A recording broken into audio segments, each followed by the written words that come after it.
네, 우리 지난 시간에 이어서요, 컴퓨터 시스템의 구조가 어떻게 구성되어 있고 각 장치들이 어떠한 역할을 담당하고 있느냐, 이런 부분에 대해서 살펴보고 있으신데요. 계속 이어서 이번 시간에는 이렇게 기억 장치 쪽으로 이제 넘어와 보도록 하겠습니다. 지난 시간에 우리 배우신 거는 중앙 처리 장치 안에 들어있는 장치 3가지 종류들에 대해서 나누어서 구별해 보셨고요. 그죠? 그 다음에 중앙 처리 장치와 정말 당연히 이것도 뗄래야 뗄 수 없는 기억 장치. 그래서 이름도 메인이잖아요. 메인, 주 기억 장치란 말이에요. 그쵸? 예. 그래서 주기억 장치는 중앙 처리 장치에서 실행할 프로그램 명령 혹은 자료를 기억하고 있더라 이거거든요. 그러니까 중앙 처리 장치에서 실행할 명령이나 혹은 자료를 기억을 하는 곳이 주기억 장치이기 때문에 중앙 처리 장치가 일을 하는 데 있어서 주기억 장치가 없어서는 안 되는 거죠, 당연히. 기본적으로 꼭 필요한 거죠. 자, 이때요. 주기억 장치는 크게 2가지 형태로 구분을 합니다. ROM이라는 것과 RAM이라는 것으로 구분을 한다. 이제 이걸로부터 이제 출발을 하거든요. 자, 중심이 되는 주기억 장치가 ROM과 RAM으로 구별한다. 이거고요. 그러면 여러분은 이제 어떤 부분에서 당연히 구별해서 학습을 하셔야겠습니까? 그쵸? 느낌 딱 오죠? ROM에 해당하는 게 어떤 특징을 갖고 있느냐, 그리고 RAM은 어떤 특징을 갖고 있느냐, 이렇게 좀 구분을 해보도록 하겠습니다. 자, 그래서 한번 봐보시면 첫 번째로 ROM입니다. ROM. 자, ROM의 원어를 한번 볼까요? 원어를 보시면 뭐라고 써 있어요? read. 우리 read 그러면은 그냥 읽기를 한다 이거예요. read, write 할 때 read, 읽는다 그 얘기거든요. 그런데 only, 오로지 이렇게 얘기했어요. read only 메모리입니다. M은 이제 메모리에 해당하는 부분, 주기억 장치 중에 하나니까. 그러면 read only 메모리다. 오로지 읽을 수만 있는 메모리다. 이렇게 해석이 되는 거예요. 원어만 보시더라도. 그러니까 기본적인 특징 자체가 읽기만 할 수 있는 이거예요.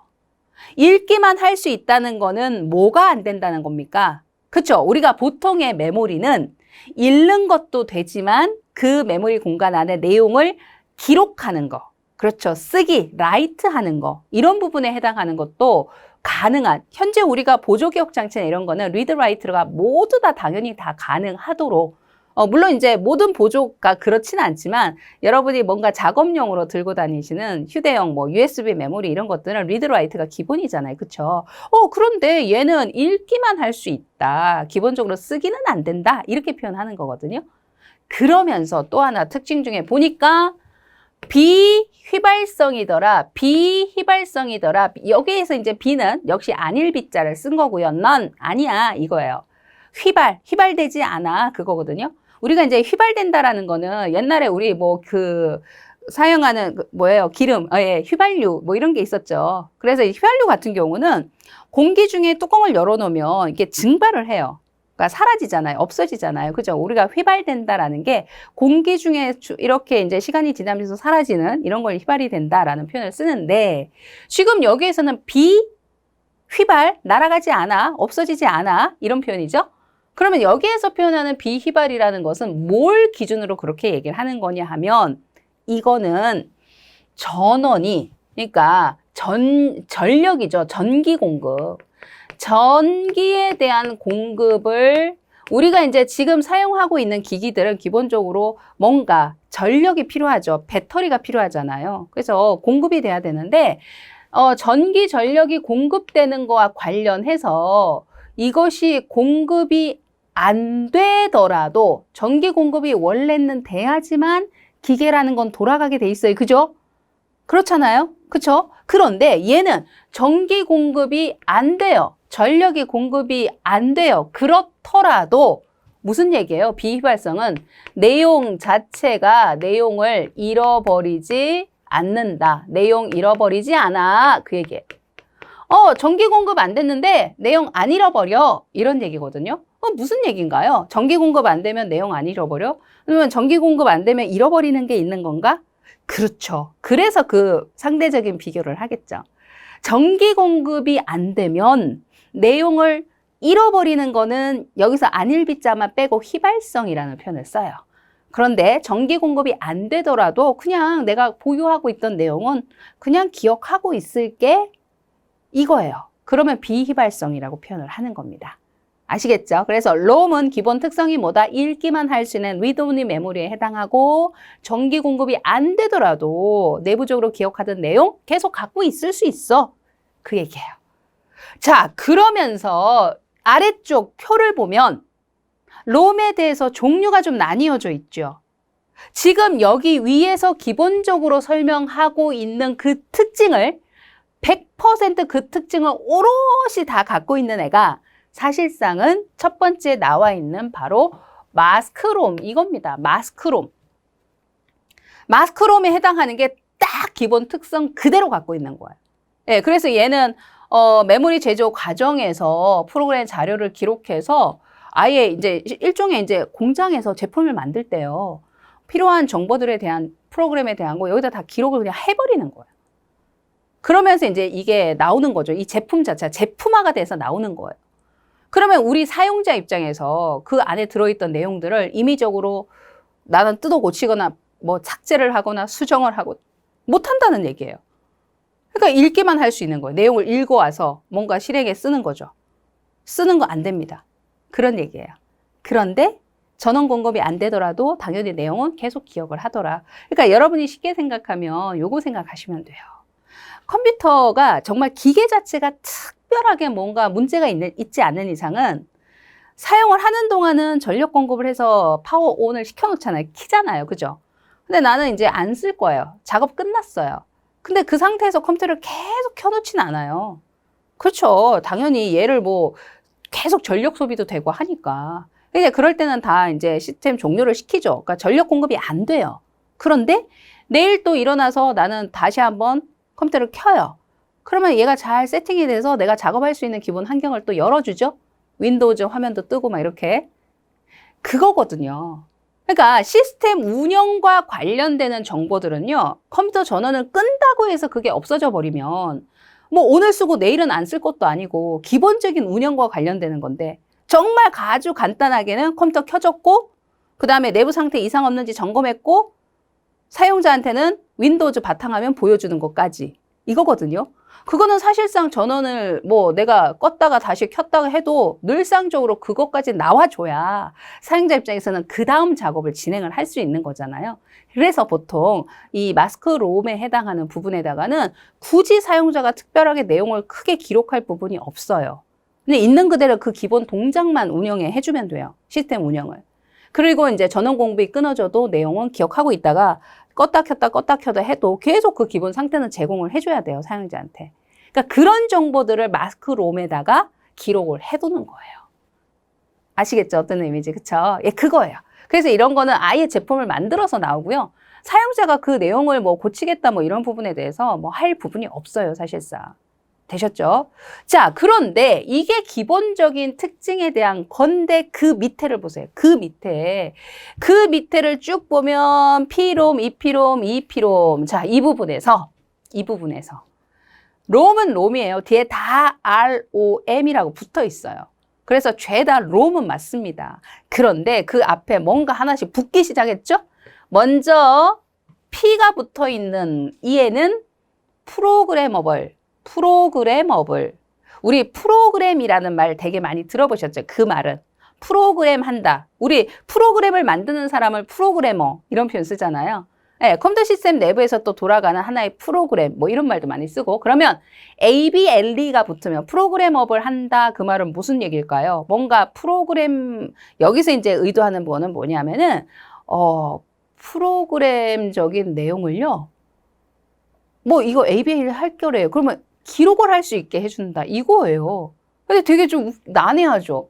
아니 롬은 읽기만 된다면서요. 기록은 안 된다면서요. 네, 그거는 이제 기본적인 개념을 가지고 처음에 만들었던 아까 그래서 제가 말씀드린 것처럼 이 근본적인 특성 읽기만 할 수 있어. 이것을 그대로 막 그것만 갖고 있는 거는 마스크롬이에요.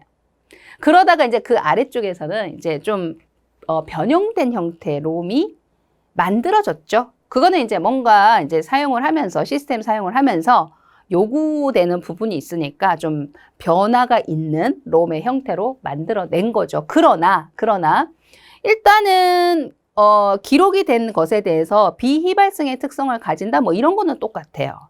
뭐 이 아래쪽에서도 전력이 공급 안 돼서 내용이 없어지고 이건 아니라는 거죠.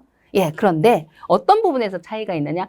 기록을 할 수 있다는 거예요. 물론 제한적인 기록에 대한 거나 기록을 하기 위해서는 일반적인 장비나 프로그램을 통해서 할 수는 없습니다. 그리고 전문적인 뭔가의 기본 지식이 없는 이상 시스템과 관련되는 정보가 저장이 되는 거기 때문에요. 그런 정보가 없으면 기록하는 것도 역시 힘들어요. 그러니까 일반 뭐 아무 지식이 없는 상태에서 아무 장비도 없고 프로그램도 없는 상태에서는 기록을 한다? 될까요? 안 됩니다. 그거는 당연히 안 돼요. 안 되고요. 그게 이제 가능한 환경과 사람의 경우 P롬의 P는 기록이 가능한 그런데 얘는 몇 번에? 한 번에 이거예요. 정기적인 실온을 이용해서 한 번 기록은 된다.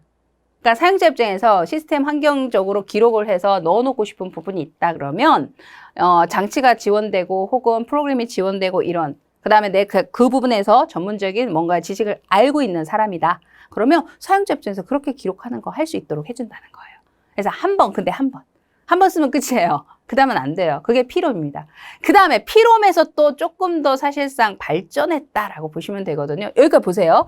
여기가 P롬이었잖아요. 이 밑에 보면 여기서 P롬 부분 있죠? P롬 부분은 여기에서의 프로그램 어블 롬의 P롬 똑같은 거예요. 근데 그걸 이제 제가 그냥 P롬에 그냥 약자로 줄여서 쓴 거예요. 그러니까 기록이 가능한 형태 롬 이렇게 이제 해석이 된 거고요. 그러면 맨 앞쪽에 E가 붙어 있잖아요. 이거예요. E에 해당하는 거의 원어는 뭐라고 돼 있어요? erasable이라고 돼 있죠. erasable. 자, erase 한다는 게 우리 지운다 그거잖아요. 그죠? 근데 erasable 한다, 지울 수 있다 그 얘기잖아요.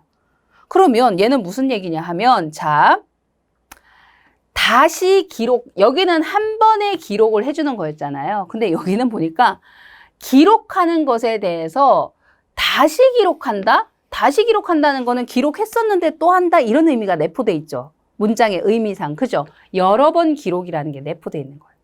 다시 기록하는 거를 수시로 할 수 있다. 여러 번 기록할 수 있다는 얘기죠. 그런데 이때, 자, 내용이, 기존에 기록되어 있던 내용이 있을 텐데 그게 뭐가 돼야 돼요? 없어져야죠. 삭제가 돼야죠. 당연히.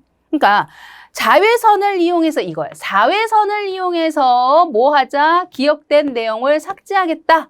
뭘 이용해서 삭제했다라는 거는 그 아래쪽에 보시면 이 P롬이 또 있어요. 이것 때문에 두 가지 헷갈리지 않도록만 해주시면 되는데 자, 이 부분에서도 마찬가지로 이 P롬에 해당하는 거는 이 위에 있는 erasable P롬의 이 P롬 이거예요. 그러면 앞쪽에 붙어 있는 E는 여기서 뭘 의미하는 거냐? 바로 이거죠. 일렉트로닉. 요즘에 이 음악 쪽에서 일렉트로닉 되게 많이 또 여전히 아직까지도 유행을 하죠. 일렉트로닉 뭐예요? 전기적인 이거잖아요.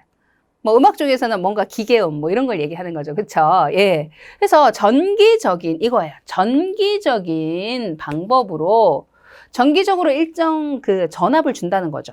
일정하게 이제 전압을 줘가지고 기억된 내용을 삭제하겠다. 삭제하는 방법이 다르죠. 그러면서 얘도 이제 다시 기록하는 거니까 여러 번 기록할 수 있도록 한다. 자, 크게 헷갈리지 않지 않으세요? 지금 하나씩 쭉 늘어났어요. 처음에 마스크롬으로 출발을 했다가 마스크롬에서 보통 마스크라는 이 표현을 살짝 생략을 해서 그냥 롬이라고 이제 표현을 하면 기본적인 이 특성을 가지고 있는 마스크롬 자체 그대로를 얘기하는 거예요. 그 다음에 이제 그 앞에 P가 붙으면 한 번의 기록이 가능한 거. 그 다음에 E가 하나 더 붙어서 EP롬이 되면 여러 번 기록이 되는데 자외선을 이용해서 기록된 내용을 삭제할 거야. 이런 의미고 그 앞에 또 E가 하나 더 붙어서 EP롬 이렇게 되면 얘는 일렉트로닉, 정기적인 방법으로 일적 전압을 가해서 기존의 내용을 삭제한 다음에 여러 번 기록하는 걸 할 거다라는 의미라는 거죠. 어때요? 구분되시죠? 그쵸? 네, 이렇게 기본 특성부터 해서 그들의 이제 변형된 형태이긴 하지만 기본 특성을 유지한 채 일부 어떤 특성들이 바뀌었는가라는 측면을 기억을 해주시면 되겠습니다.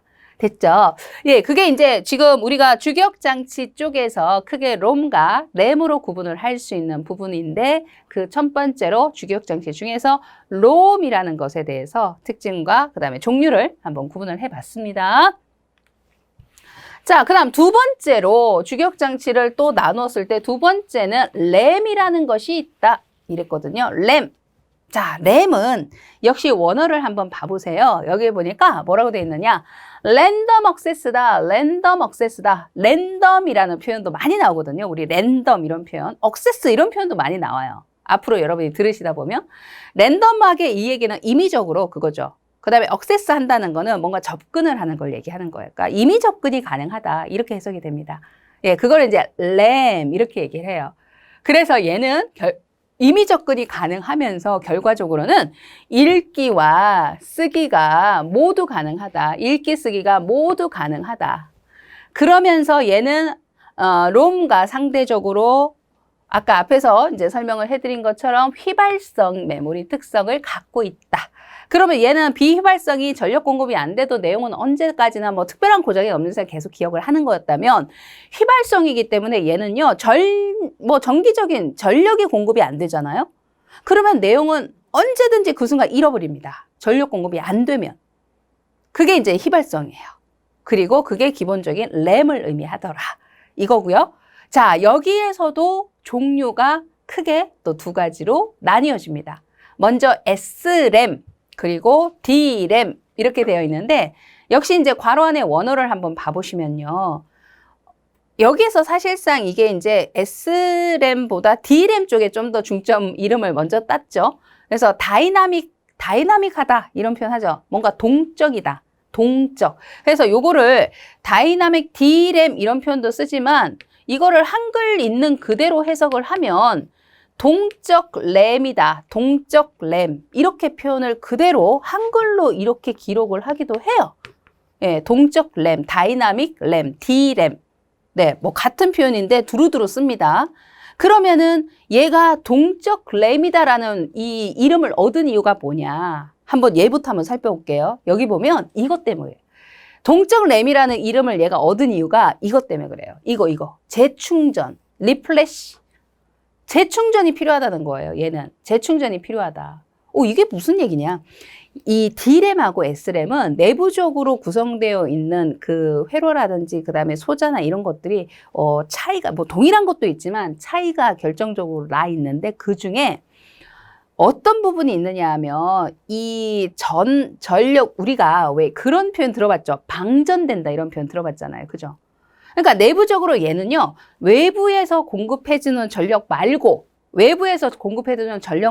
내부적으로 돌아가는 회로나 컨텐션 이런 부분에서 방전되어지는 특성을 가진 것이 있어요. 그래 놓으니까 얘가 재충전을 한다는 게 뭐냐 하면 계속 전력 공급이 되더라도 그쪽 회로에서 뭔가 방전되는 상황이 발생을 하니까. 근데 얘는 휘발성이잖아요. 근데 거기가 다 100% 방전이 되잖아요. 그러면 내용을 잃어버려요. 그러니까 그거를 잊어버리지 않기 위해서 내부적으로 계속 리플래시. 그러니까 얘는 충전해서 재충전이잖아요. 충전이 됐었지만 또 재충전하고 또 재충전하자. 그거예요. 이제 그거를 이제 리플래시 한다.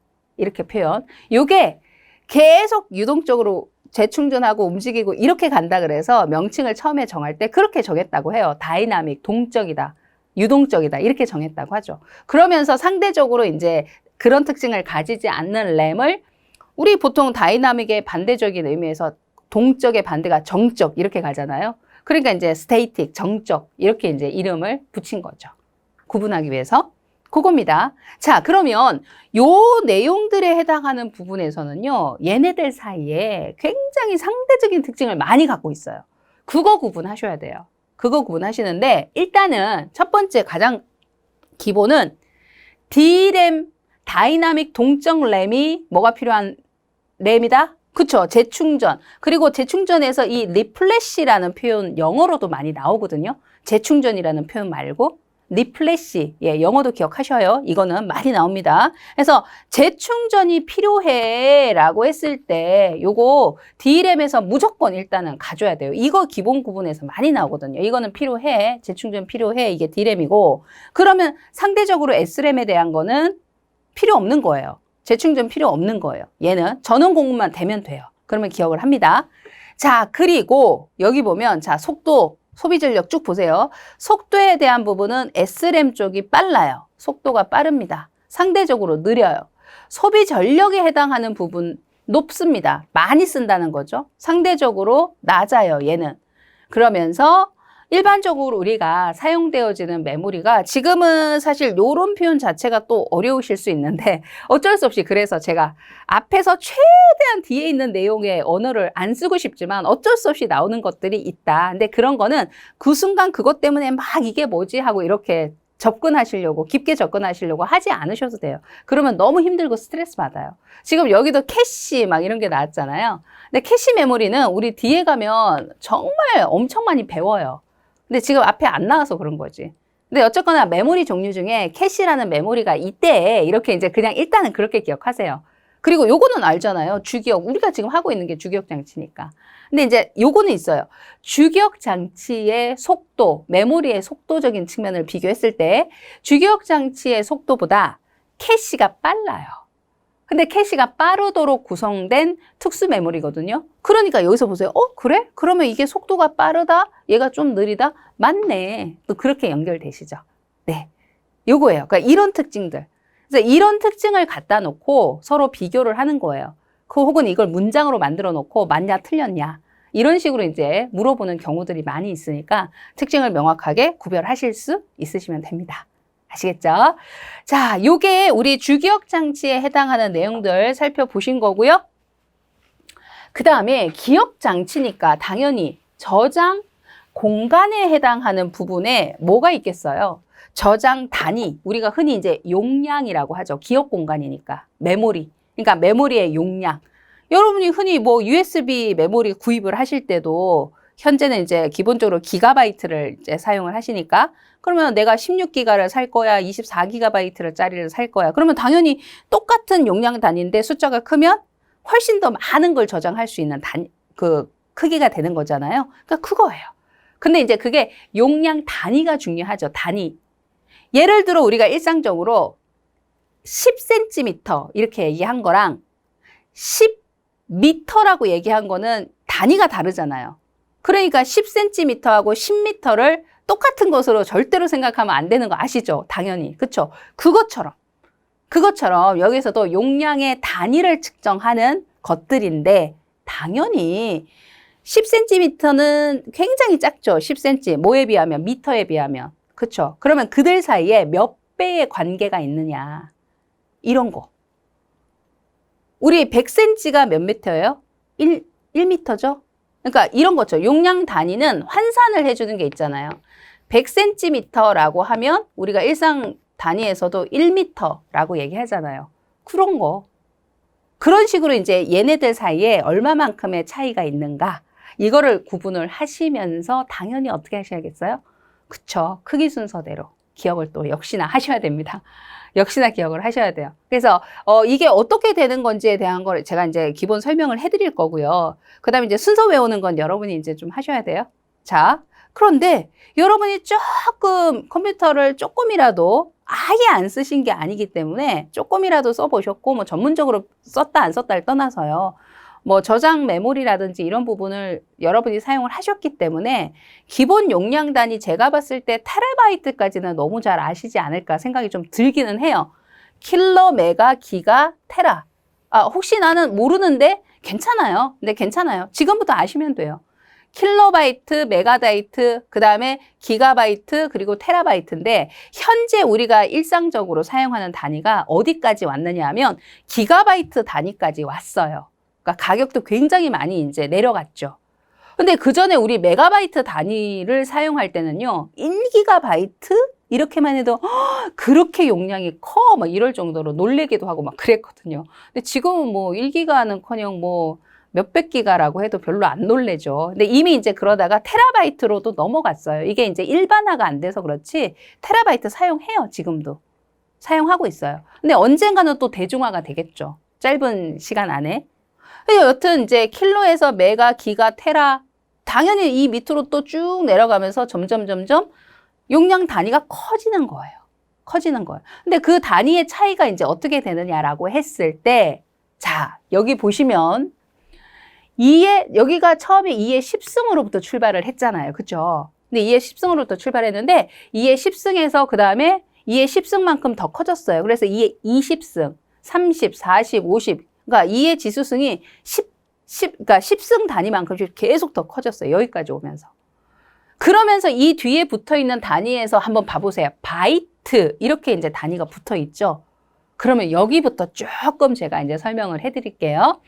이 부분에서 여러분이 외우시기 전에 이제 기억을 하실 게 바이트에 해당하는 이 단위는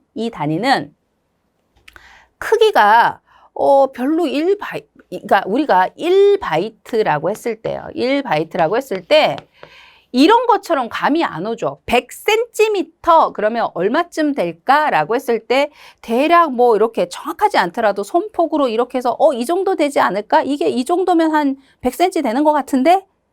왜냐면 그게 이제 우리가 감각적으로 그 느낌을 갖고 있단 말이에요. 그러니까 그렇게 표현할 수 있는데 1바이트 그러면은 1바이트가 뭐 뭘 말하는지조차도 모르겠어요. 당연히. 처음 접하면. 그런데 이거 생각하시면 돼요. 우리가 아주 그냥 간단하게 물론 내부적으로는 코드 값의 형태로 저장이 되긴 하지만 그냥 그 이해 자체 그대로 합시다. 영문 글자 A, B, C라는 알파벳이 있잖아요. 그러면 A라는 이 글자 하나를 뭔가 물론 내부적으로는 이제 코드값 형태로 처리를 하고 뭐 이렇게 해서 이제 저장을 하는 건데 그러기 위해서 기본적으로 필요한 공간의 기본 사이즈가 얼마다? 1바이트다. 용량적인 사이즈. 그러니까 컴퓨터 내부에다가 혹은 내 메모리에다가 A 이렇게 저장을 하고 싶은 거예요. 그러면은 그게 기본적으로 차지하는 용량이 1바이트다. 이렇게 생각하시라는 거죠. 그러면 그렇구나. 그러면 우리가 지금 요거는 이제 영문이고요. 한글 같은 경우는 예를 들어 컴이다. 그러면 한글 같은 경우는 우리가 알다시피 이런 영문 알파벳에 비해서 뭐 초성 있죠, 중성 있죠, 종성 있죠. 그래서 되게 좀 복잡하죠. 근데 이거는 또 당연히 복잡하다 보니까 컴퓨터 내부에서 이거를 코드화 시켜서 코드 값의 형태로 표현을 해도 공간을 좀 많이 써요. 그래서 이렇게 이제 한글 같은 표현은 저장을 하겠다라고 하면 이거보다 2배, 2바이트를 하나의 글자를 한글 한 글자죠. 말하자면 이거를 이제 저장할 수 있는 단위로 쓴다. 이런 정도로 얘기를 해요.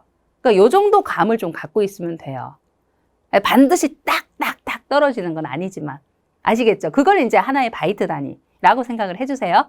자, 그리고 사실은 이거는 이제 우리가 사람이 표현하는 언어 표현의 기본 단위가 문자다 보니까 A, B, C 이렇게 이제 표현하다 보니까 1바이트라는 이런 단위를 근본으로 이제 얘기를 하고 있지만 컴퓨터 내부에는 저희가 지난번에도 확인을 해보신 것처럼 숫자 형태로 0101, 001 이진 체계를 사용을 하면 이런 것들도 이제 숫자 값으로 정보가 저장이 된단 말이에요. 그러면 0 또는 1과 같은 이진법에서 0하고 1밖에 안 쓰잖아요. 그죠? 그러면 0이라는 값 그리고 1이라는 값 요거 하나를 내부적으로 이진수 이렇게 되는 거죠. 이진수 값 표현이 0 또는 1에 해당하는 것이 있는데 이거 한 개를 저장할 때 사용하는 공간 하나 이거를 뭐라고 하느냐? 하나의 비트라고 합니다. 비트. 이거죠. 한 개의 비트. 그러면 1비트가 있어. 한 개 비트가 있어. 라고 하잖아요. 그러면 0이나 이진수 0이나 또는 1. 나 0 여기다 저장할 거야. 이런 얘기예요. 이진수 값 0. 우리 10진수에서 얘기하는 0하고 코드 체계는 좀 달라요. 그래서 제가 이제 이진수라는 표현을 해드렸고요. 이진수에서 0 또는 1이 있는데 그 중에 하나를 저장할 수 있는 공간, 최소의 기억 공간. 최소 정보 표현의 공간이에요. 기본 단위. 그걸 비트라고 얘기를 합니다. 이거거든요. 그러면 여기에서 이제 그들 간의 관계에서 한번 연결을 해볼게요. 그러면 이때 비트가 있고, 자, 지금 이제 먼저 바이트를 여기서 이제 설명을 해드렸는데, 그들 간의 관계에서 이제 한번 연결을 해보면, 얘네들하고 사이의 관계에서는 1바이트가 되려면 비트가 훨씬 작은 가장 최소의 공간이거든요. 그러면 바이트 단위가 넘어가는 거는 어떻게 가는 거냐? 바로 이겁니다. 8개의 비트가 있으면 1개의 바이트라고 하더라. 이거예요. 8개니까 이런 공간 8개가 쭉 있는 거야. 하나, 둘, 셋, 넷, 다섯, 여섯, 일곱, 여덟. 그러면 이 8개의 비트를 다 합치면 요거 하나는 하나의 비트. 그죠? 그 다음에 8개예요, 이게. 그러면 이 한 덩어리를 하나의 바이트라고 부른다는 거죠. 구분되시죠? 그 얘기입니다. 자, 일단은 이제 그렇게 요거부터 출발하시면 돼요. 그러면 여기 나머지 부분에서 단위가 쭉 나와 있는데 그럼 볼까요? 2의 10승 바이트래요. 첫 번째 킬로바이트 부분에서 2의 10승 바이트라고 했어요. 자, 우리 2의 10승이다라고 얘기를 하면 실질적으로 있는 그대로 이거를 계산하는 방식대로 가면 어떻게 하는 거냐? 2를 10번 곱하자예요. 그래서 2 곱하기 2 곱하기를 몇 번? 이 자체가 10번 곱하는 거예요. 2를 10번 곱하기를 하는 거예요. 그게 2의 10승입니다. 그러면 실제로 여러분이 2를 10번, 이제부터 2의 곱하기에 대한 걸 굉장히 많이 접하시게 될 거거든요. 그래서 어느 날은 제가 나중에 이제 뒤쪽에서 또 막 하다 보면 이것도 좀 외워주십시오 하고 요거 해드리는 게 있을 거예요. 워낙 많이 계산을 하니까. 차라리 외우는 게 편해요, 진짜로. 언제 맨날 2 곱하기 2 곱하기 2 곱하기 하고 있어요. 그래서 많이 나오는 거는 외우는 게 상책입니다. 그런 거는. 계산하는 시간을 줄여야 되니까. 예. 그러면 이게 2를 10번 곱하는 형태로 2 곱하기 2 곱하기를 하잖아요. 그러면 정확하게 얘가 얼마가 나오냐 하면 1024가 나와요. 2를 10번 곱해보시면. 그래서 1024 그리고 바이트. 요 단위는 뭐 그대로 사용을 하시면 되니까 1024 바이트. 이렇게 되는 거죠. 그러니까 2의 10승에 해당하는, 그러니까 무슨 얘기예요? 지금 여기서 제가 8개 비트가 모이면 1개 바이트라고 말씀을 드렸고요. 그쵸? 그러면 이제 여기서 2의 10승 바이트라고 하면 바이트가 몇 개 있다? 1024개가 있다. 1024개가 있다. 그 얘기잖아요. 요런 바이트가 1024개가 있대요.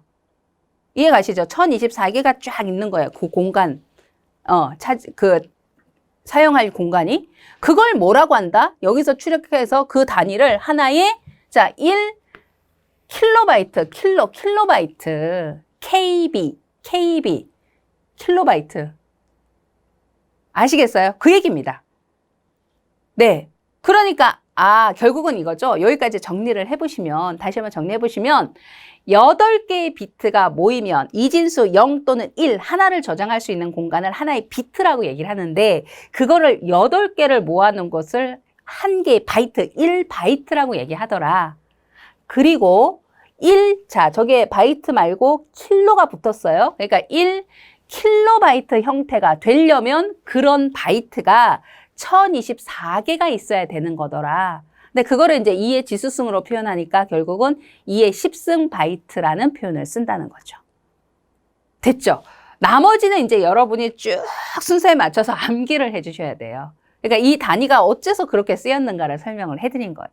그러면 자 여기서 보세요. 그러면 그거에 또 1024에 1024 또 곱한 거죠. 두 번째는 뭐 밑에 킬로 밑에 메가는 이 메가바이트는 그죠? 또 1024배만큼 더 커진 거예요. 그 다음에 거기에 또 1024배만큼 또 커졌어요. 그러니까 위에 거에 계속 내려오면서 쭉 내려오면서 1024배씩 계속 늘어나는 거예요. 곱하기 되는 거예요. 다음 단계라고 가면서 그거예요. 그러면 이제 이거는 규칙적으로 이제 표현하는 단위에 대한 특성이 있으니 처음 시작만 2의 10승 킬로바이트로 잘 출발해 주시면 되고 나머지는 이제 뭐 기억하시면 돼요? 그쵸? 순서죠. 자, 킬로, 메가, 기가. 킬로바이트, 메가바이트, 기가바이트.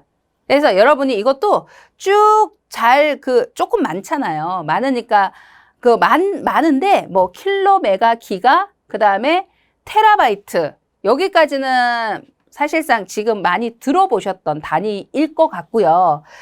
테라바이트 이후에 나머지 부분에 대한 거는 사실 아직 뭐 그닥 익숙할 수 있는 단위는 아니거든요. 그래서 얘는 자 보세요. 이것도 뭐 이렇게 좀 라임을 붙여서 탄력을 붙여서 외워주시면 좋지 않을까 싶어요. 킬로바이트가 가장 이 중에서는 작아요. 물론 제일 앞에 바이트부터 이제 출발하죠. 그래서 그게 1024개 모이면 킬로바이트에 해당하는 것이 되고 그 다음이 메가바이트로 가죠. 자, 앞에 바이트 떼고 앞에 것만 이제 써볼게요. 킬로바이트, 메가바이트, 그 다음에 기가바이트, 그 다음에 테라바이트 갔어요. 뒤에가 조금 잘 안 외워지신다 싶으시면 첫 글자만 따서 여러분 일반적으로 많이 드시는 그냥 피자 생각하세요. 피자. 첫 글자만 따서 뭐 약간 스펠링이 안 맞을 수 있습니다만 피자 그냥 읽는 그대로. 그래서 첫 글자만 딴 거예요. 피자. 그냥 이상하게 여튼 이렇게 땄어요. 예.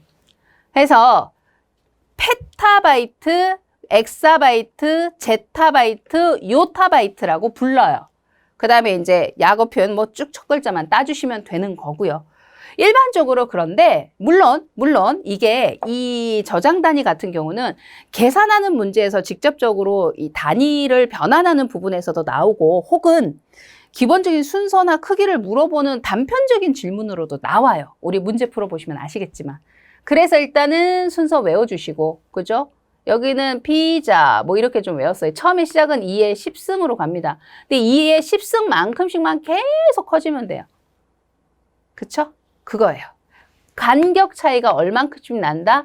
1024개의 바이트만큼 항상 그 뒤쪽은 이 간격 차이만큼씩 나더라. 이전 단위보다.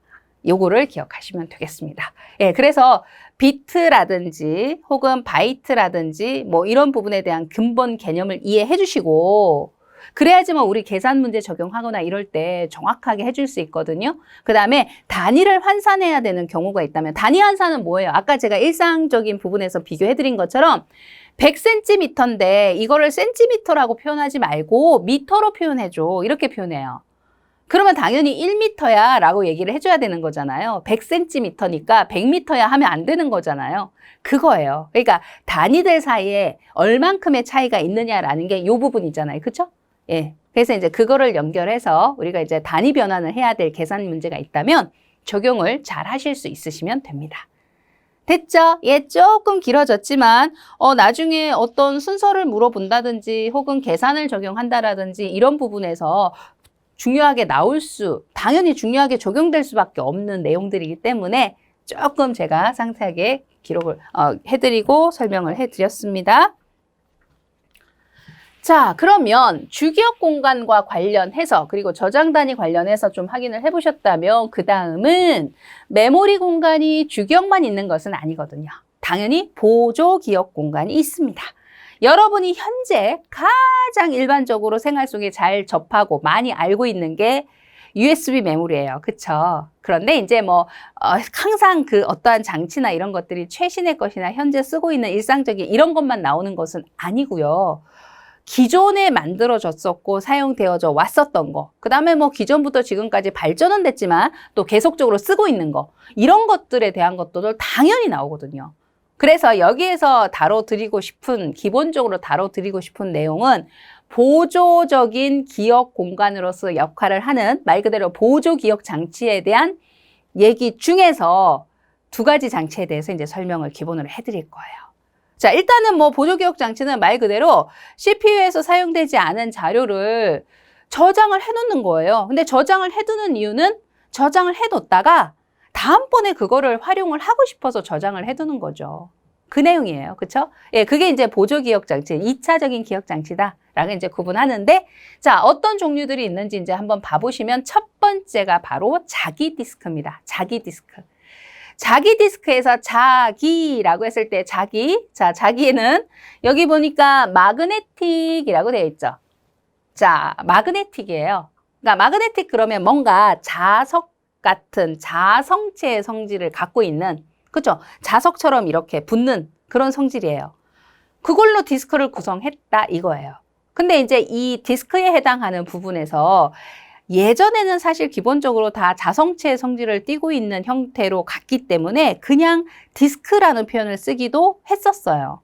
그런데 이제 딱히 그렇지 않고 다른 특성을 가지고 있는 것들도 만들어지고 있기 때문에 정확하게 디스크의 경우는 자기 디스크, 그 다음에 또 하나는 현재, 물론 사실은 어떻게 보면 다 그런 건 아닌데요. 다 그런 건 아닌데 이제 또 막 바뀌고 있죠. 여러 가지 장치들이 변하면서. 근데 이제 현재까지 이제 가장 대중화되어진 형태에서 보셨을 때 컴퓨터 내부에 들어있는 하드디스크 있잖아요. 여러분 보통 이제 C 드라이브, D 드라이브 이런 표현도 쓰죠. 예, 그 하드디스크에 해당하는 부분이 기본적으로 이렇게 자성체 성분을 띠고 있는 걸로 구성이 되어 있거든요. 그래서 이제 하드디스크라고 하면 자성체의 성분을 띤 자기 디스크의 특성을 가지고 가는 거, 이렇게 이제 보통 연결을 다 합니다. 물론 지금은 자기 디스크 특징을 갖고 있는 하드디스크 말고도 만들어졌죠. 그쵸? 사용되고 있죠. 예, 그래서 이제 그걸 따로 구별하기는 하는데 일반적인 표현에서는 아직까지는 하드디스크 그러면 자성체의 성분을 띠고 있는 자기 디스크, 이 구조를 생각을 해주시면 된다라는 얘기죠. 자, 그러면 얘는 자화물질이 입혀진 금속 평판이 있는 것이고 데이터가 그곳에 저장이 되는 거예요. 근데 뭐 당연히 좌화물질이니까 이거를 이제 기록하고 이런 데는 그런 성질을 이용을 하겠죠. 읽고 기록을 하는 부분에 있어서는. 이때 보시면 자, 이런 얘기합니다. 직접적인 접근이 가능하다. 직접적인 접근이 가능하다라고 했을 때 다이렉트한 접근을 한다. 접근이라는 것에 대해서는 억세스한다 이런 표현 많이 쓴다 그랬고요. 직접 접근하겠다. 직접 찾아가겠다 이거예요. 직접 찾아가겠다. 나는 A라는 데이터가 필요한데 A라는 데이터가 저장되어 있는 곳으로 바로바로 찾아갈 거야. 그 얘기입니다. 뭐를 거쳐서 이렇게 가는 게 아니라 예, 그거를 자기 디스크. 자, 그러면 구조적인 부분을 우리가 한번 봐야 되거든요. 자기 디스크가 아까 자성체 성분을 이제 묻힌 평판 위에다가 기록을 하는 거다 이런 얘기를 했단 말이에요. 근데 이제 여기에 용어에서 이제 여러분이 한번 봐보시게 되면 트랙 이렇게 나와 있고요. 이런 용어들 기억 잘 하셔야죠. 그 다음에 실린더, 그 다음에 섹터. 정말 극히 기본이에요. 자기 디스크에서 이런 용어들은. 트랙, 실린더, 섹터. 정말 기본적인데 트랙에 대한 건 뭐냐면 여러분이 그 하드디스크를 이렇게 그 내용을 이렇게 실질적인 장치를 뜯어가지고 막 보신 적이 없다면 그냥 유사하게 갈 수 있는 부분으로 그냥 디스크 있죠, 디스크. 예. 광디스크 형태. 디스크 원판 이렇게 둥그렇게 되어 있는 거 생각하시면 돼요. 그럼 가운데 이제 약간 구멍이 이렇게 뚫려 있는 형태로. 그거예요. CD요, CD. 여러분 잘 아시는? 예, 그런 형태입니다. 근데 입혀져 있는 성분이나 방식이 좀 달라서 그렇지? 자, 여기에 트랙이라고 했을 때는 자, 뭐라고 돼 있어요? 디스크상에 동심원으로 구분되어 있고 데이터를 기록할 수 있는 곳을 말한다. 동심원으로 구분되어 있다는 거는 이게 둥글게 되어 있는 상태니까요. 이게 굉장히 조밀하게 이렇게 동심원의 트랙이 쭉 나눠져 있다는 거예요. 이거는 여러분 뭐 생각하시면 되냐면 그 우리 육상 경기할 때 1번 트랙, 2번 트랙 선수, 3번 트랙 선수 이런 표현 쓰지 않나요? 그거랑 똑같아요, 모양이 사실상. 그쵸? 예, 그래서 이런 거 동심원 하나하나를 데이터를 기록할 수 있는 장소인데 이거를 트랙이라고 표현을 해요. 예. 그래서 이게 이제 뭐 엄청나게 많이, 그래서 트랙이 많으면 뭘까요? 그쵸, 당연히 용량이 큰 거예요. 트랙이 많으면 저장할 곳이 많다는 얘기니까. 네, 그런 부분도 있습니다. 네, 그래서 얘는 데이터를 기록할 수 있는 이제 트랙이라는 곳이고, 그 다음, 실린더라고 했을 때는, 실린더는 동일한 번호의 트랙의 집합, 이렇게 얘기했거든요. 그러니까 트랙마다 번호가 0번, 1번, 2번, 3번, 이렇게 번호에 의해서 구분을 해요. 그러면, 예를 들어 여기가 0번이에요. 여기는 1번, 2번, 3번, 이렇게 쭉 가요. 트랙 번호가. 그런데 여기서 왜 뜬금없이 동일한 번호가 여기에서 있을 게 있나요? 여기서는 있을 게 없죠. 트랙이 이제 지금 요 평판 하나로 봤을 때는 0, 1, 2, 3, 4로 해가지고 마지막 트랙 넘버까지 붙을 거니까. 그러면 어떨 때 이제 동일한 번호에 해당하는 걸 얘기할 수 있느냐? 디스크가, 이렇게 생긴 디스크가 한 개가 아니다. 한 개가 아니라 여러 개 있다는 거죠. 그러니까 요게 한 개가 이렇게 있는 게 아니라 요거랑 똑같은 규격의 트랙의 개수도 똑같고 다 똑같은 규격에, 제가 조금 이렇게 띄어서 그리면 똑같은 규격의 디스크가 또 있는 거예요. 그러면서 얘도 이제 똑같이 이렇게 트랙 번호가 당연히 있겠죠. 그죠? 똑같은 규격으로 이제 되어야 되니까. 그러면 여기에서도 당연히 0번, 1번, 2번, 3번, 4번 하고 트랙 번호가 있을 거란 말이에요. 그랬을 때, 이럴 때, 이런 상황일 때, 그러면 결국은 여기서 실린더라고 이제 표현을 하는 부분으로 연결을 해보신다면, 아, 이거는 그냥 한 장짜리의 디스크상에서의 의미로 연결하는 게 아니고, 적어도 지금처럼 두 장 이상 여러 개, 3장, 4장, 5장 여러 개의 디스크가 있는 형태에서 만약에 여기서 0번이잖아요. 그죠? 그러면 여기도 0번이 있죠. 똑같은 규격을 모으는 거니까. 똑같은 규격들끼리만 이렇게 모을 수 있는 거거든요. 그러면 0번이 있으면 0번이 있어요. 그러면 0번 있고 여기도 0번. 그러면 얘는 1번이잖아요. 그러면 여기에 1번 있고 얘도 1번이 있어요. 트랙 번호가. 그러면 이거는 1번. 그 다음에 그렇게 따지면 얘는 또 2번. 이렇게 돼서 이게 뒤에 또 디스크가 더 있어요. 그러면 0번은 0번끼리 쭉, 1번은 1번끼리 쭉 이게 뭐가 형성이 될 수 있어요? 동일한 트랙 번호의 집합체라는 게 형성이 되는 거잖아요. 바로 그 얘기예요. 동일한 트랙 번호, 동일한 번호의 트랙의 집합을, 그걸 뭐라고 한다? 그쵸, 실린더라고 얘기한다. 자, 그래서요, 이 실린더는 어떻게 보면, 자, 트랙은 실질적으로 데이터가 기록할 수 있고 홈이 파져 있는 그런 저장 공간이 물리적인 공간으로 만들어진 곳이에요. 그런데 실린더라는 거는 사실상 이거는 실린더는요, 동일한 트랙 번호를 모은 거를 우리는 0번의 모임, 1번의 모임, 이런 트랙 번호가 똑같은 거 모은 거를 실린더라고 부르자라고 명칭을 붙여준 거거든요.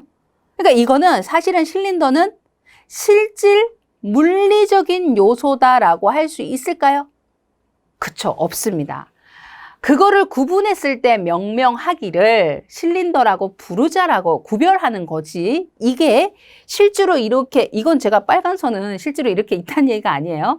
그러니까 0번에 해당하는 트랙 쭉 연결한다면 이런 집합체가 형성될 것이다.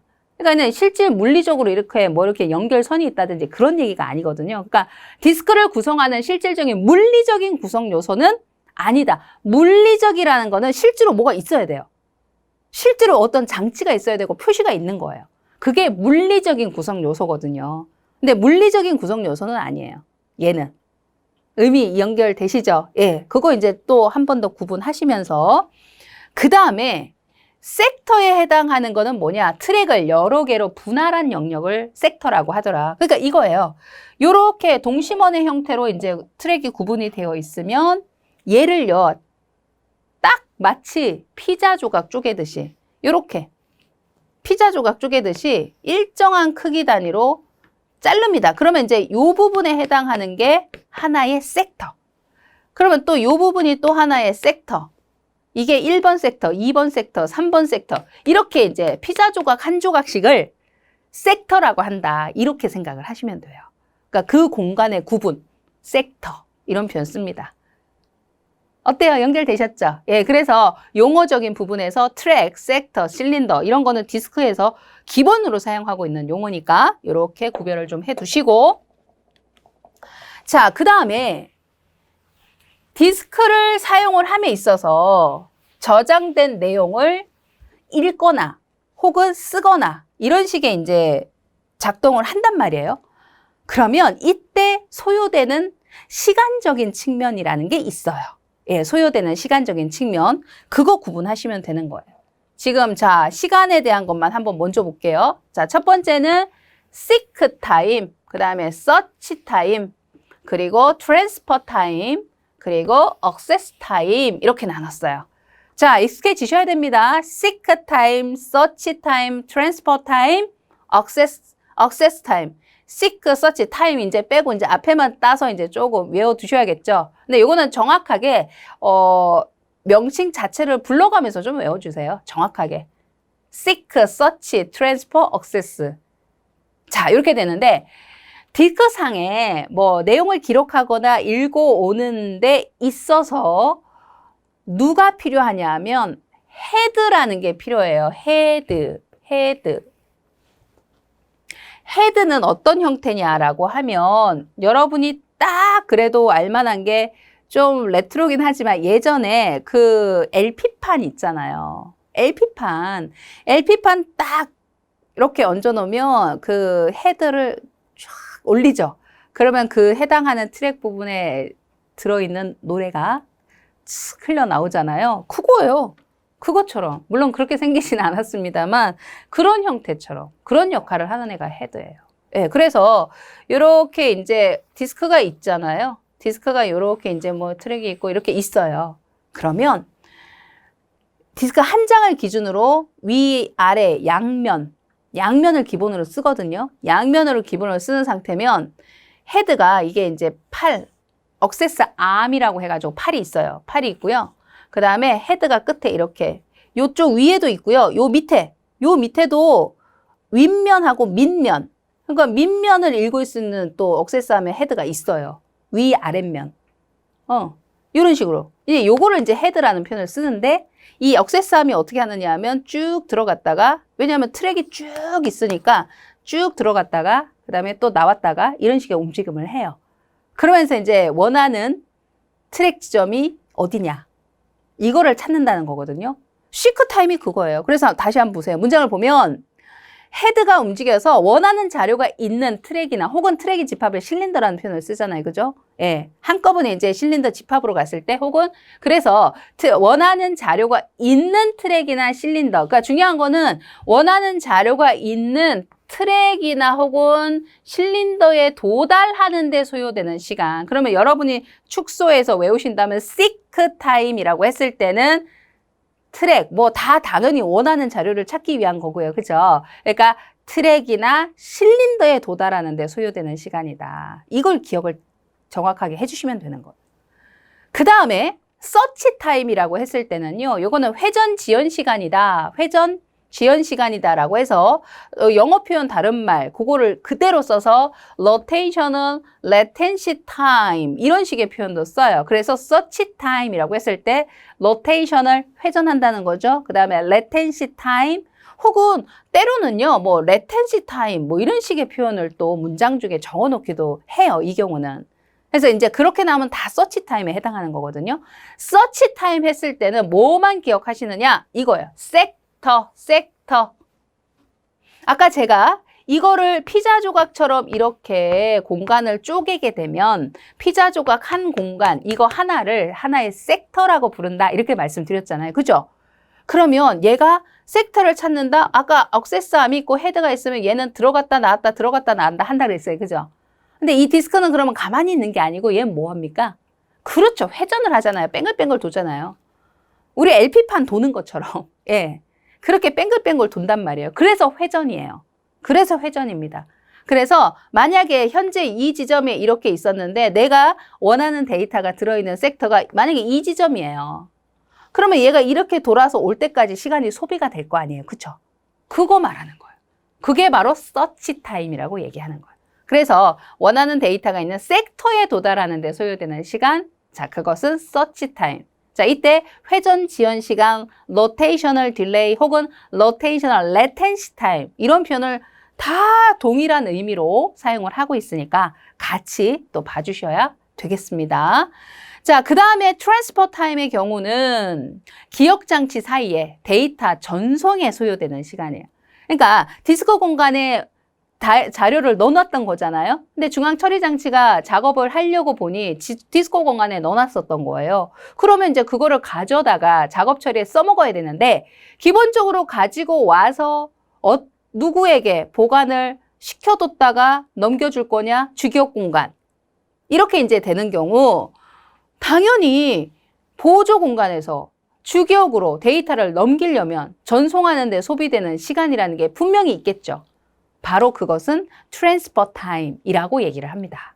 여기 디스크와 주기억 장치 사이의 데이터 전송에 소요되는 시간이다라고 이제 정의를 할 수 있는 거죠. 자, 그러면 위에 있는 거를 다 좀 결합을 해서 위에 있는 걸 다 좀 결합해서 봐보세요.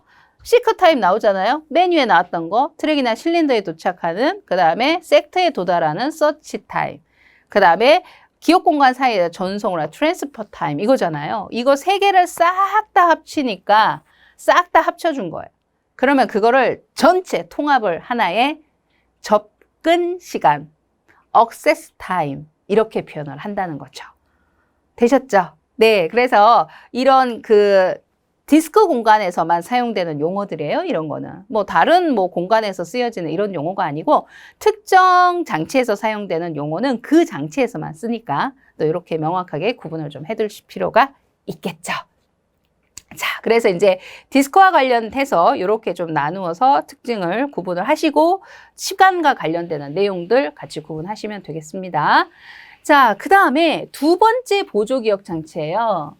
두 번째 보조기억 장치는 자기 테이프. 근데 사실 어떻게 보면은 이 컴퓨터 시스템에 자기 테이프를 사용하는 거는 여러분한테는 그렇게 익숙하지는 않을 것 같아요.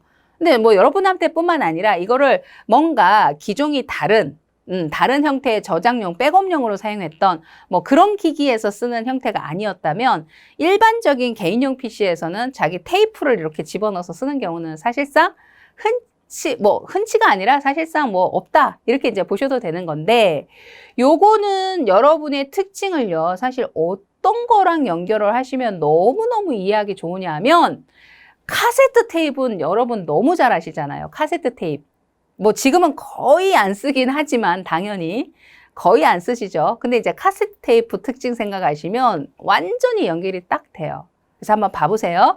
얘도 자화물질이 입혀진 플라스틱 얇은 줄 같은 걸 이용해요. 카세트 테이프도 가만히 생각을 해보세요. 그죠? 예, 그런 걸 이용을 하는 건데 얘는 데이터를 자 기본 특징이 순차적으로만 접근할 수 있다. 순차적으로만 접근할 수 있다. 아까 자기 디스크 같은 경우는 직접 접근을 할 수 있다. 다이렉트한 접근을 한다 그랬죠. 근데 얘는 순차적으로 시퀀스하게만 접근할 수 있다. 이렇게 이제 표현을 해요. 예. 얘는 왜? 어째서? 여러분이 한번 생각을 해보시면 예전에 자기 테이프를 이렇게 카세트 테이프 있죠. 자기 테이프와 똑같은 카세트 테이프를 이렇게 집어넣고 음악을 재생을 해요. 플레이를 해요. 그러면은 그냥 기본적으로 이제 집어넣고 나는 노래가 만약에 10곡이 들어있다. 그러면 뭐 쭉 앞에서부터 하면 1번부터 10번 이렇게 돌아가죠. 근데 예를 들어 나는 5번째 노래를 듣고 싶어요. 그러면 5번째를 탁 집어서 내가 한 번에 갈 수 있는 방법은 없죠. 근데 없으니까 어떻게 하느냐? 빨리 감기를 하잖아요. 1번에서 4번까지 빨리 지나가라. 그러고서 이제 막 빨리 감기를 하는 거 아니에요. 그쵸? 그리고 이제 5번 지점이 여기쯤일 거예요. 그건 이제 경험치에서 사실상 거의 찍기에 가까웠죠. 그쵸? 정확하지도 않지만, 그런 식으로. 어쨌거나 테이프를 감아야 된다는 거잖아요. 근데 이제 그 이후에 우리가 그 디스크에, CD에 노래가 들어있는 이런 상태가 되니까 트랙 번호를 찍죠, 랜덤하게. 1번에서 10번 트랙까지 10개 노래가 있더라 그러면 나 5번 트랙만 찍으면 돼요. 그게 직접 접근이 된다는 얘기가 자기 디스크가 그 얘기고 자기 테이프에 해당하는 이게 바로 카세트 테이프처럼 무조건 순차적으로밖에 안 된다. 앞에 거 지나가고 싶어도 어쨌거나 테이프를 감아야 된다. 그 얘기인 거죠.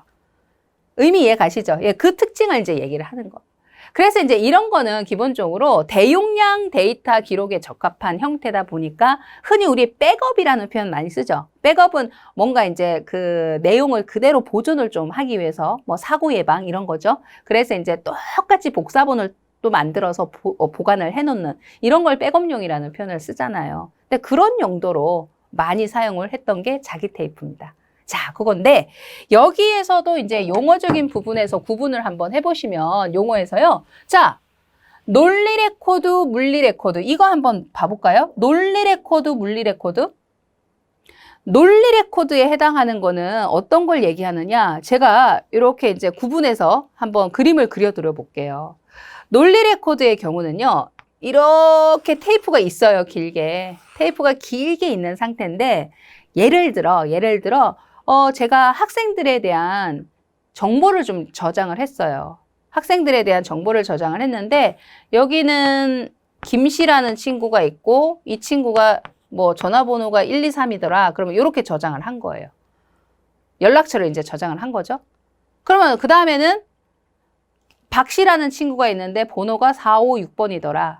그러면 이제 이렇게 저장을 해야 되는데 자, 이때 박씨라는 친구가 있는데 얘는 번호가 4, 5, 6번이더라 하고 이제 저장을 해야 되는데 중요한 것은요.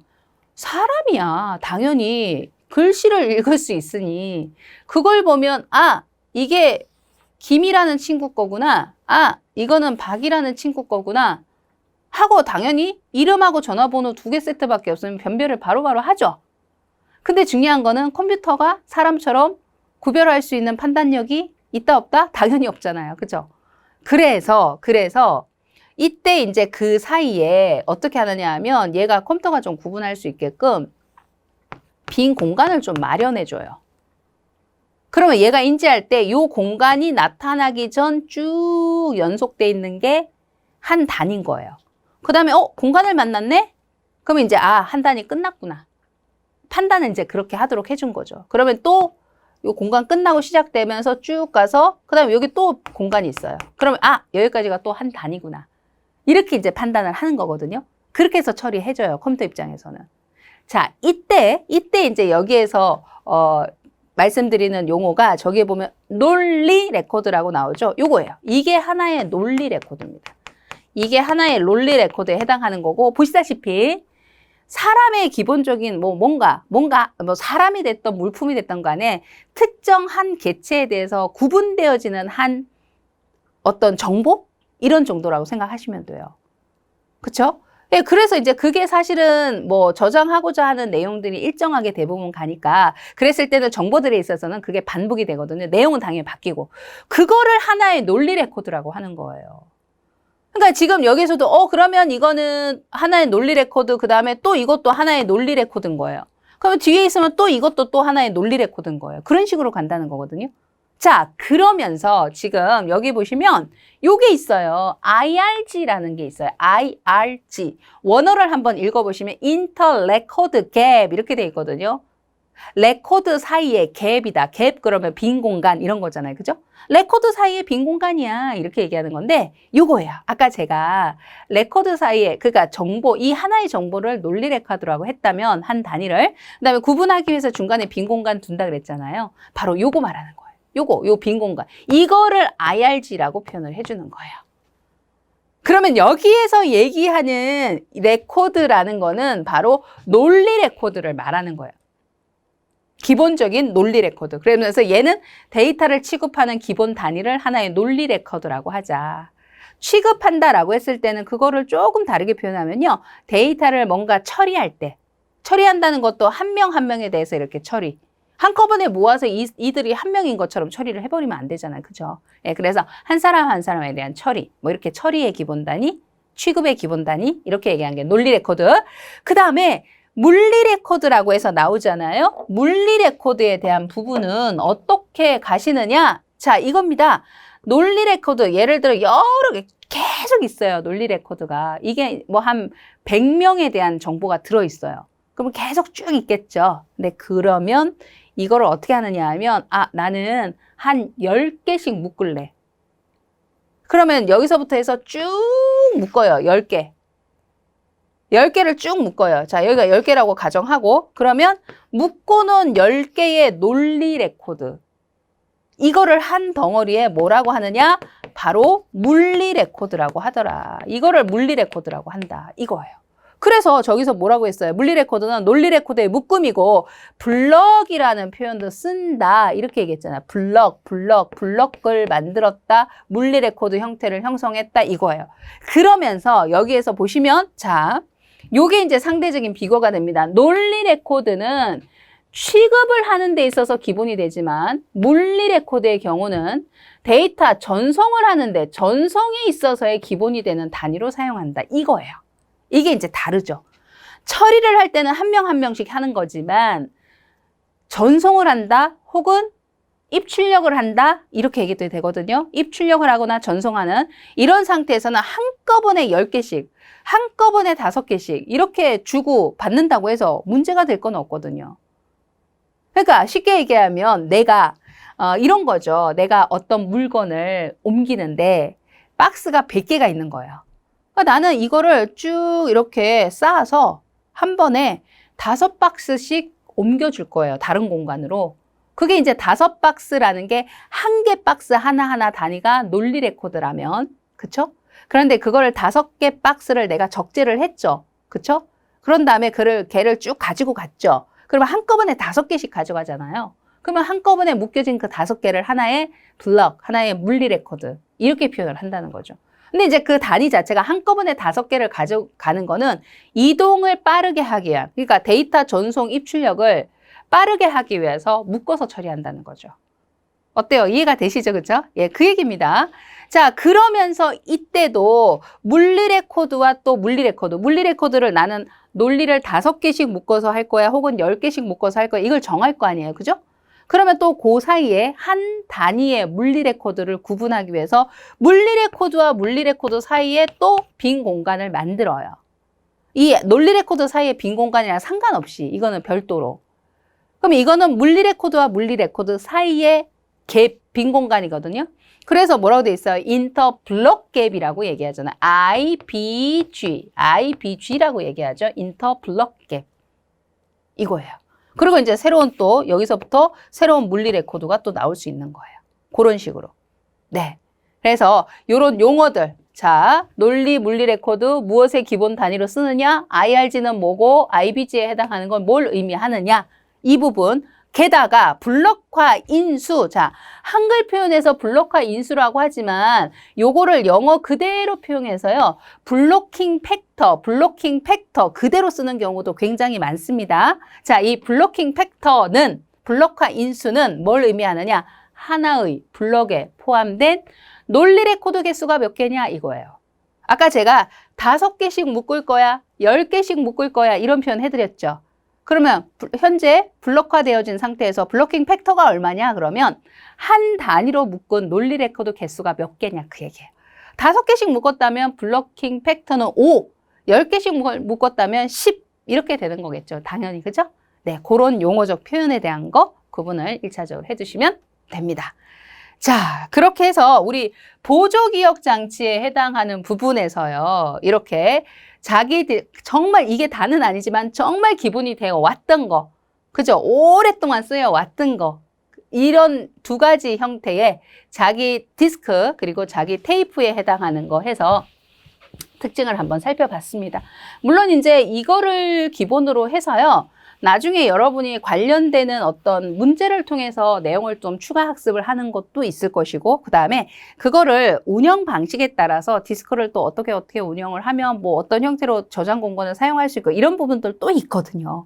그거는 또 나중에 여러분이 이것도 끝나고 심화 과정 이런 데서 여러분이 또 학습을 할 거니까 지금 우리가 배우고 있는 거는 분명히 이거는 기초적인 기초 인문, 기초 이론이에요.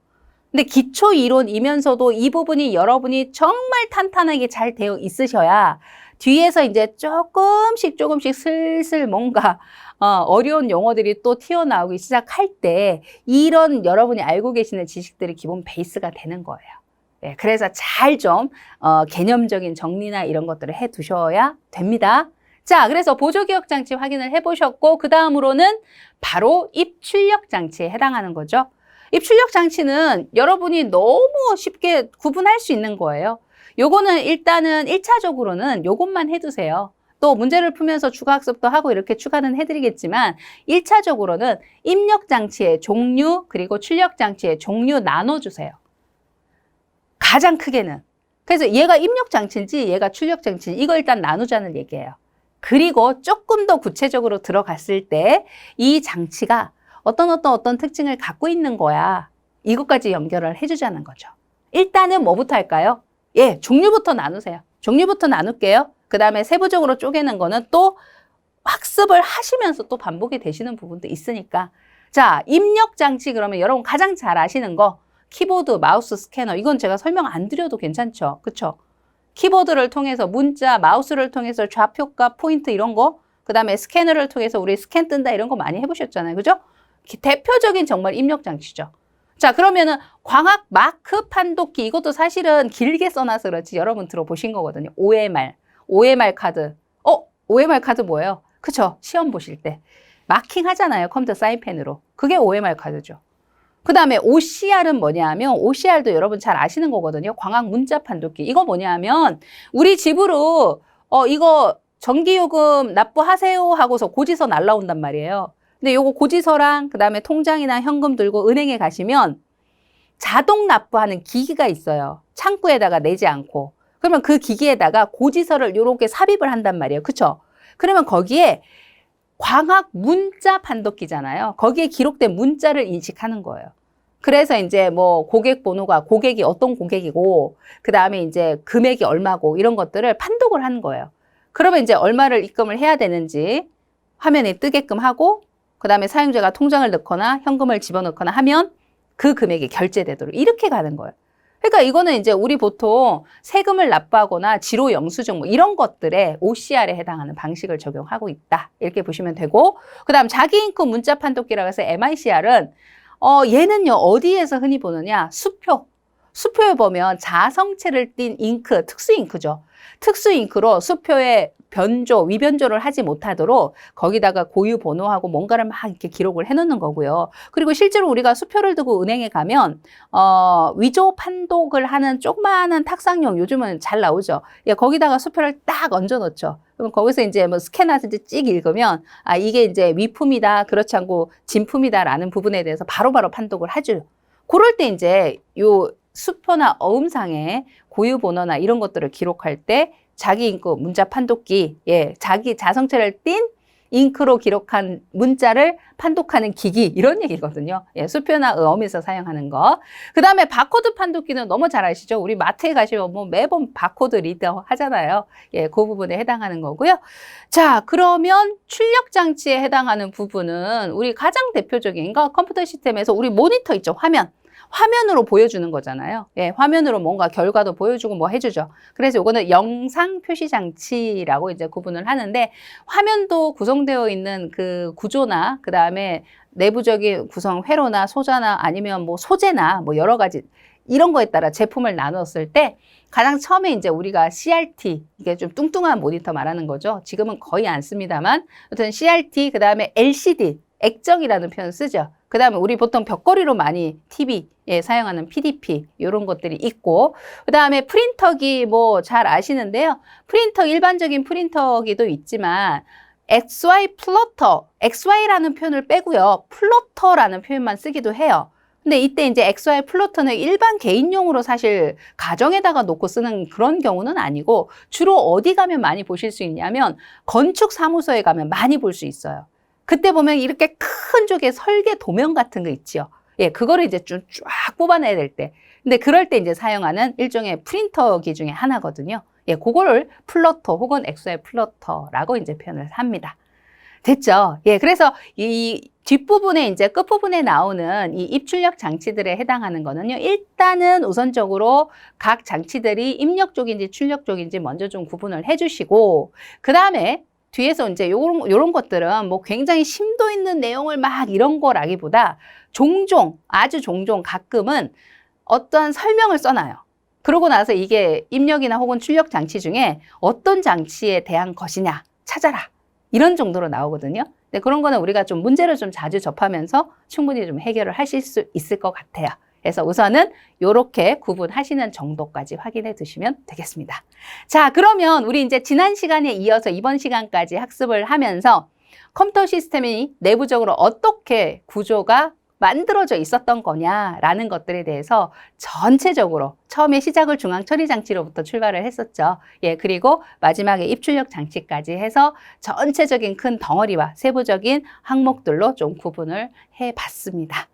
네, 이렇게 정리를 좀 하시면 될 것 같고요. 어떻습니까? 내용이 조금 많아 보이긴 하는데 찬찬히 좀 잘 학습하시고 또 암기하실 거 정확하게 암기해서 구분을 해두시면 좋겠습니다. 자, 그러면 다음 시간에 또 이거 관련돼서 한 챕터 끝났으니까요. 관련되는 문제들을 확인해 보시면서 또 이 내용들을 어떻게 문제에 접목을 하면 되는지 이런 것들을 또 문제를 통해서 풀어보면서 확인하는 시간을 우리 다음 시간부터 또 가져보도록 하겠습니다.